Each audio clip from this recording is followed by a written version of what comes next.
We people, we Muslims, we are educated. We always love knowledge. We have never introduced censors on knowledge. मुसलमानों ने कभी भी इल्म के ऊपर सेंसर्स नहीं रखे, हमने हमेशा इल्म की हौसला अफजाई की है। तो वो इल्म जो अल्लाह की मार्फत का सबब बने, जिसे हासिल करने के बाद इंसान अल्लाह के मज़ीद करीब हो जाए, वो इल्म पसंदीदा है और वही फ़र्ज़ है जिसके बारे में कहा गया इल्म हासिल करना मर्द और औरत पे फ़र्ज़ है, इल्म हासिल करो। सारी तरगीबात उसी इल्म के बारे में है। याद रखिए, education is not something to remember and repeat. Education इस चीज़ का नाम नहीं है कि बस याद रखो और दोहराते चले जाओ।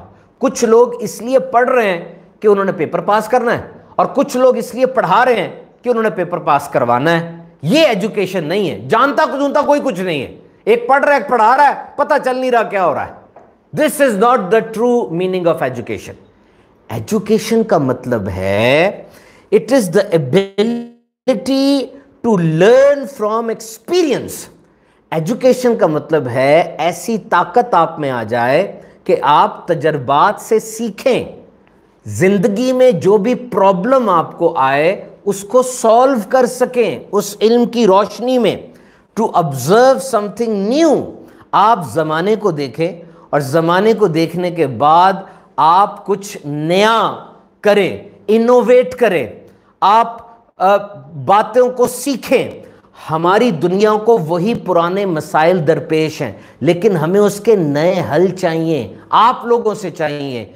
जो तालीम याफ्ता लोग हैं वो उसका नया हल देंगे। Remember, this is the takeaway, this is the takeaway. इल्म वो है जो आपके अंदर हारने का हौसला पैदा करे। हारना ये इंतहाई जरूरी है, ये इंतहाई जरूरी है। याद रखना, एफर्टलेस इज ए मिथ।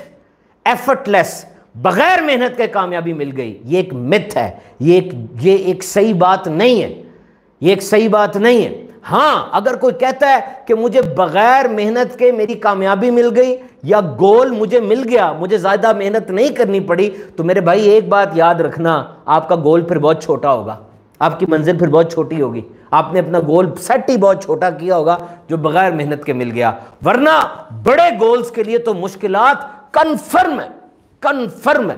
वो सल्लल्लाहु ताला अलैहि वसल्लम जिन्हें ये रुतबा हासिल था कि वो हुक्म फरमाते, ओहद पहाड़ सोने का बन के साथ चलता, उनकी जिंदगी में कितने मसाइब आलाम आजमाइशें आई, मुझे बताइए। गोल बड़ा था, अल्लाह ताला ने कैसे कैसे उनको आजमाया और वो कामयाब तरीन करार पाए। तो remember, effortless success is a myth. बगैर मेहनत के कामयाबी नहीं मिल सकती। And success is never on discount. Success is never on discount.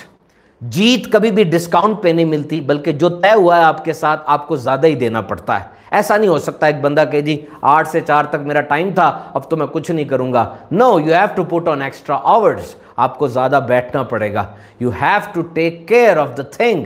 20 घंटे जागने के बाद आज दुनिया का एक बहुत बड़ा सीईओ जब अपने तीसरे जहाज को तबाह होते देखता है, जब उसकी सारी की सारी क्रू मेंबर, उसकी टीम के सारे अफराद मुंह लटकाए हुए आगे आ जाते हैं और आकर कहते जी तीसरा जहाज तबाह होने के बाद अब तो कोई चांस नहीं है कि हमारी कंपनी सही चल सकेगी, अब तुम तबाह हो गए। जहाज भी कोई आम जहाज नहीं था, खलाई जहाज था जो आसमानों के ऊपर चला जाता है। और उस बंदे ने 20 घंटे जागा हुआ था। हम अगर 10 घंटे भी जाग जाएं तो प्रॉब्लम हो जाती है, सही बोला नहीं जाता, गुस्सा चिड़चिड़ापन होता है। उसने 20 घंटे जागे होने के बावजूद ये जुमला कहा कि I will never give up, simply I will never give up. मैं तो नहीं छोड़ूंगा और मैं तो बिल्कुल अपने रास्ते से पीछे नहीं जाऊंगा। ये अल्फाज उसके सब के ऊपर बिजली बन के गिरते हैं और सब के सब दोबारा से तैयार हो जाते हैं। सो इन द मॉडर्न एरा, इस जदीद दौर में एजुकेशन की जो डेफिनेशन है उसमें एक चेंज आया सबसे बड़ा, और वो है positive use of internet. Internet is a marvellous thing. Internet एक बेहतरीन चीज़ है, बिलाशुबा इंटरनेट जैसी कोई चीज़ नहीं है। इंटरनेट अगर डाउन हो जाता है, दुनिया की सारे शोबे डाउन हो जाते हैं। कोई एक शोबा मुझे बता दे जो इंटरनेट के बगैर चल सकता है, कोई एक शोबा मुझे बता दे। ये नहीं चल सकता, लेकिन इसका पॉजिटिव यूज होना बहुत ज़रूरी है। To learn, unlearn and relearn. आपने क्या सीखना है, जो सीखा था उसको क्या भुलाना है, और फिर दोबारा क्या सीखना है। ये सब चीज़ें आज के दौर में ایجوکیشن کی، تعلیم کی تعریف میں داخل ہیں۔ آپ کو مناسب کمپیوٹر کا استعمال پتہ ہونا چاہیے کہ کس طریقے سے میں نے جو ہے وہ کمپیوٹر